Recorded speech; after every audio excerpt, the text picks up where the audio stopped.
I just wanted to post real quick that, just in case anybody didn't realize, I mean, obviously you probably do, but if anybody wants to try putting some tries on the Hornet S, I haven't yet tried it with my Hornet 2 yet. She'll work, man. She flies even better, I think, than the original props. The props that used to come with it, at least, were the ones with the chrome and the black on top. Now you get those cheap-ass plastic POSs. The originals, I believe, were maybe fiberglass. I don't know. They were pretty shattery. But anywho, these aren't nothing special either. These are just 5045s or 504440s. Anyway, they're 5-inch. These also work with the Runner 250 and the Swell Pro 2 and or Swift 2, I should say. But no, I figured I'd give this a try.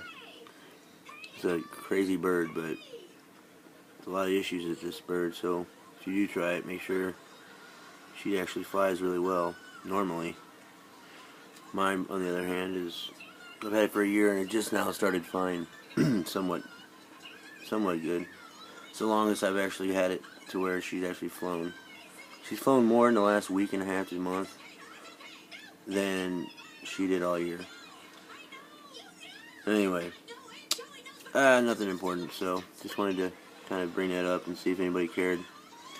So if you do, knock yourself out. I'm telling you, the props, the tries on it are so much cleaner, and she flies a lot more even keel, but you gotta make sure those nuts on top are good and fastened. Like, there shouldn't be any movement between prop and motor, or motor and prop at all. So just keep on turning until it stops. I mean, don't force it, but get it nice and tight, because if not, you're gonna be flying up and then you're going to be missing a nut at a moment, and then seconds later a prop. And this thing right here, mine's taking a couple hits. You can actually see it here. And she's only got a few hits in her when it comes to hitting the ground. I mean, the last one I thought was it.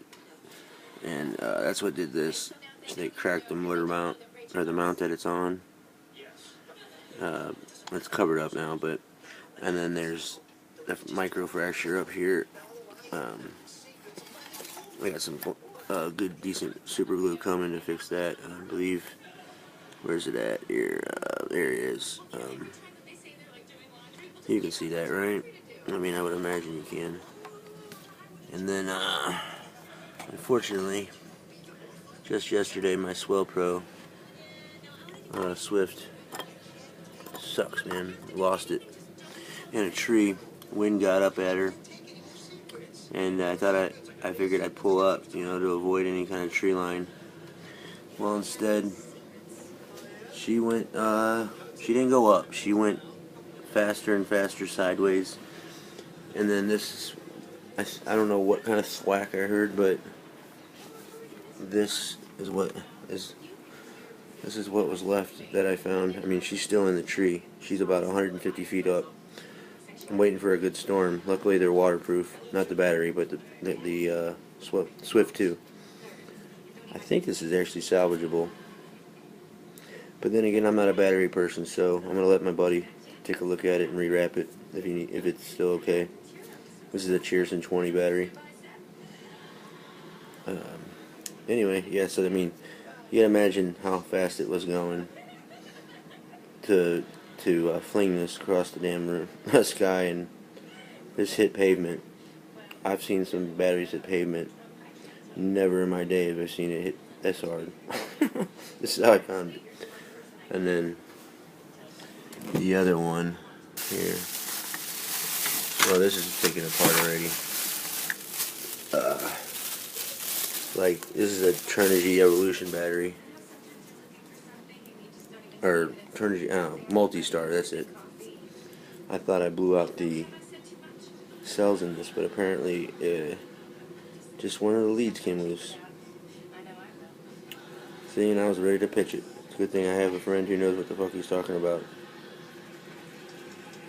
So be the wiser, and when connecting to a balancer, I know this is a stupid thing, but it's something that you should always keep in your mind. I sure do now, and that's why I thought I blew the cells in this, except for one. And those stupid balance leads. I mean, you connect everything up. But do yourself a favor. Put the balance plug in, then put the leads into the charger immediately. Don't connect the battery until afterwards. And then, I mean, they need to start making the balance plug leads more like, I'll just go ahead and do it real quick. I mean, really, dude, this is just common sense. I mean, unless they do it on purpose. I mean, these, okay? These can touch so easily. I mean, they cross-touch. And that's all I did, was literally, I had a battery attached, and I was about to go pick these up, and I bumped into it, and it just crossed. And that was it, man. You do that with a live battery, and that's good night. I got lucky. It only blew a one wire out. But, I mean, they need to put buffers around, like a little bitty rubberized, you know, like something circular, spherical. I mean, it would only take, what, about a millimeter, about 5 maybe millimeters, maybe 10, even better, to keep it from being able to, and then put something back here to where it wouldn't bend, you know, something like hard rubberized, or something like that. But because how often do we need to bend these that much? I mean, truly, every so often, maybe. I mean, then again, even if we don't, we have those of us who aren't pros, or who don't always keep a thought on what we should, especially newbies. I mean, it's taken me a while. I mean, I'm still technically a newbie. I've been flying